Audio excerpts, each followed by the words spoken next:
Let's talk Delica in the Delica.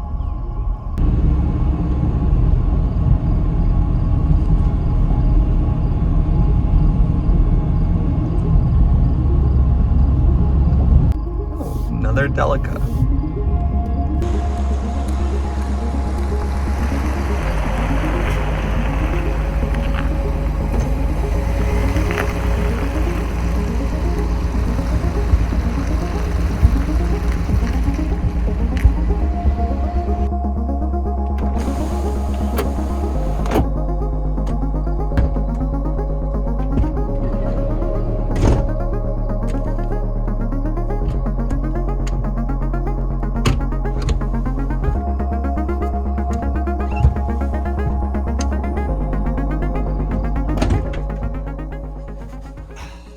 Alright.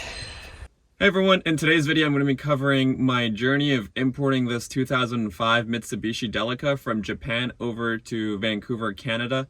I'm going to be covering why I decided to go with a Delica and why one from Japan, what the search process was like, and what registering it and getting it going here in British Columbia, Canada was like. I also wrote a blog post about this, so if you prefer to read, I'll leave a link to that in the description below. It'll more or less have the same content, maybe with less of my commentary over it and more facts. So with that out of the way, let's go ahead and get started with why a Delica. So that's actually a question I got quite a bit when I started looking for one from friends and family. Why do you want a right-hand drive minivan from Japan? Why not a Westfalia if you're looking to camperize something? Why not an RV that's ready to go, you don't need to do any work on? The main answer to that question boils down to one reason, and it's because I thought they were damn cool cars. Basically, I spent a week in Vancouver Island where I saw a bunch of camper vans. At the time, they were just camper vans to me. That's a camper van. Yep.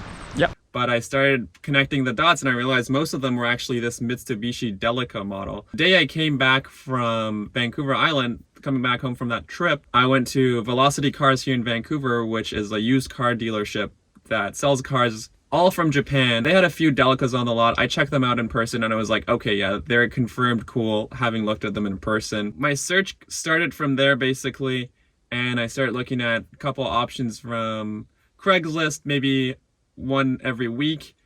Looked at a bunch, of course, online, but the ones that looked good I would go check out in person. None of them were exactly what I was looking for, but during this time of checking out the vans in person, I learned a lot about what it is that I'm looking for, down to like what climate control option I want, because there's so many variations of it in the Delicas.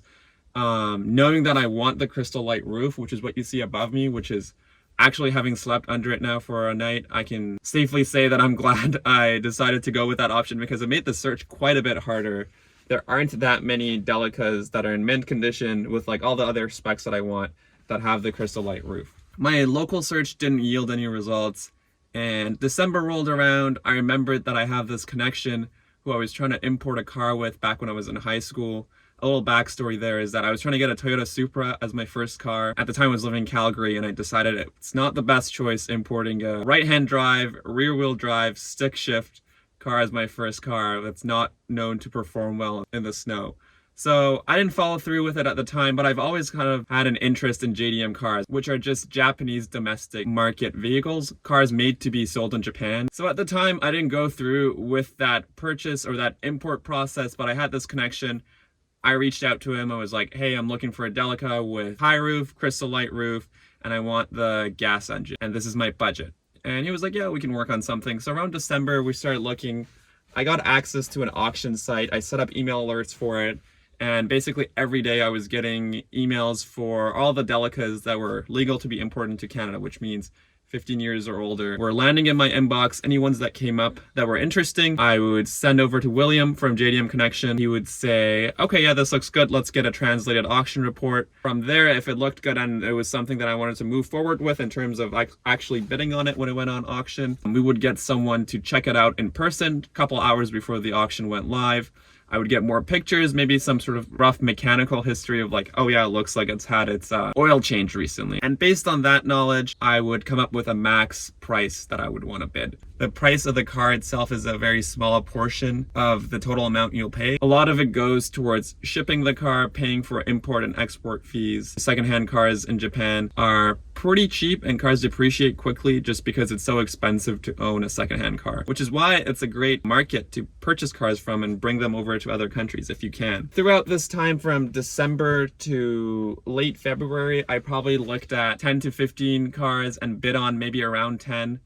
It was kind of disappointing every time losing auctions because you get yourself all psyched up for a car, you set a max price for the bid, and then the car ends up going for like way more than what your max price was. Thankfully, towards the end of February, I want to say, I found this one. I actually increased my max price by a couple of grand for this one, and I ended up winning. Even though I had increased my max price for this, it ended up selling for a few grand less than what my max was. So I got a pretty good deal on this van, and the main reason for that was just that I got lucky. It was at an auction house that wasn't very popular, rated cars lower than what they usually are at. So this was like a 3.5 in the Japanese auction, but honestly, having gone it and looked at it up close, there are very few flaws with it, so they were just a little bit conservative with the ratings. Once the van was purchased, it was out of my hands mostly. I just waited for the export things to be done in Japan, for it to get on a vessel, and then for that vessel to sail over to the Vancouver port.